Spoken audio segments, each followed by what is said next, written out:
കരുവന്നൂർ സഹകരണ ബാങ്ക് തട്ടിപ്പിൽ ബാങ്ക് മുൻ സെക്രട്ടറിയുടെ നിർണായക മൊഴി പുറത്ത്. സമാന്തര മിനിറ്റ്സ് CPM തൃശൂർ ജില്ലാ കമ്മിറ്റി ഓഫീസിൽ എത്തിച്ചതിനാണ് വെളിപ്പെടുത്തൽ.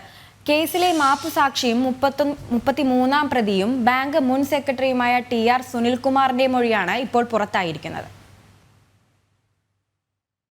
സഹകരണ ബാങ്ക് ചട്ടങ്ങൾക്ക് വിരുദ്ധമായി പാർട്ടി താൽപര്യങ്ങൾക്കനുസൃതമായി വായ്പകൾ അനുവദിക്കാൻ CPM രൂപീകരിച്ച സബ് കമ്മിറ്റി പാർലമെന്ററി കമ്മിറ്റികളുടെ പ്രവർത്തനങ്ങളെക്കുറിച്ചുള്ള EDയുടെ ചോദ്യങ്ങൾക്കാണ് പാർട്ടി മുൻ ലോക്കൽ സെക്രട്ടറി കൂടിയായ TR സുനിൽകുമാറിന്റെ നിർണായക മൊഴി. പാർലമെന്ററി കമ്മിറ്റി സബ് കമ്മിറ്റി യോഗങ്ങളുടെ മിനിറ്റ്സ് എഴുതി സൂക്ഷിക്കാറുണ്ട്. ബാങ്കിന്റെ നയപരമായ കാര്യങ്ങളിലെല്ലാം തീരുമാനമെടുത്തിരുന്നത് പാർട്ടിയാണ്. മിൻസുകൾ സൂക്ഷിച്ചിരുന്നത് സബ് കമ്മിറ്റി കൺവീനർമാരും പാർലമെന്ററി കമ്മിറ്റി കൺവീനർമാരുമാണ്. പാർലമെന്ററി കമ്മിറ്റിയിൽ ഭരണസമിതി അംഗങ്ങളും ഏരിയ കമ്മിറ്റി നിശ്ചയിക്കുന്ന കൺവീനർമാരുമാണുള്ളത്. മുൻ MPയും CPM സംസ്ഥാന സെക്രട്ടേറിയറ്റ് അംഗവുമായ PK ബിജുവിന്റെ നേതൃത്വത്തിൽ കരുവന്നൂർ ബാങ്ക് തട്ടിപ്പിൽ പാർട്ടിതല അന്വേഷണം നടന്നപ്പോൾ സമാന്തര മിൻസുകൾ CPM തൃശൂർ ജില്ലാ കമ്മിറ്റി ഓഫീസിൽ എത്തിച്ചെന്നും സുനിൽകുമാറിന്റെ മൊഴിയിലുണ്ട്. ജില്ലാ കമ്മിറ്റി ഓഫീസിന്റെ ഓഫീസ് സെക്രട്ടറിയെയാണ് മിൻസ് ഏൽപ്പിച്ചത്. സുനിൽകുമാർ നേരിട്ടായിരുന്നു കൈമാറിയത്.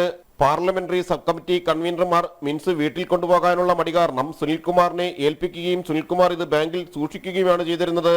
കരുവന്നൂർ സഹകരണ ബാങ്ക് തട്ടിപ്പ് കേസിൽ CPM പ്രാദേശിക നേതാക്കൾ മുതൽ സംസ്ഥാന നേതാക്കൾ വരെ EDയുടെ അന്വേഷണ പരിധിയിൽ നിൽക്കുമ്പോഴാണ് മാപ്പുസാക്ഷിയുടെ മൊഴിയും പുറത്തുവരുന്നത്.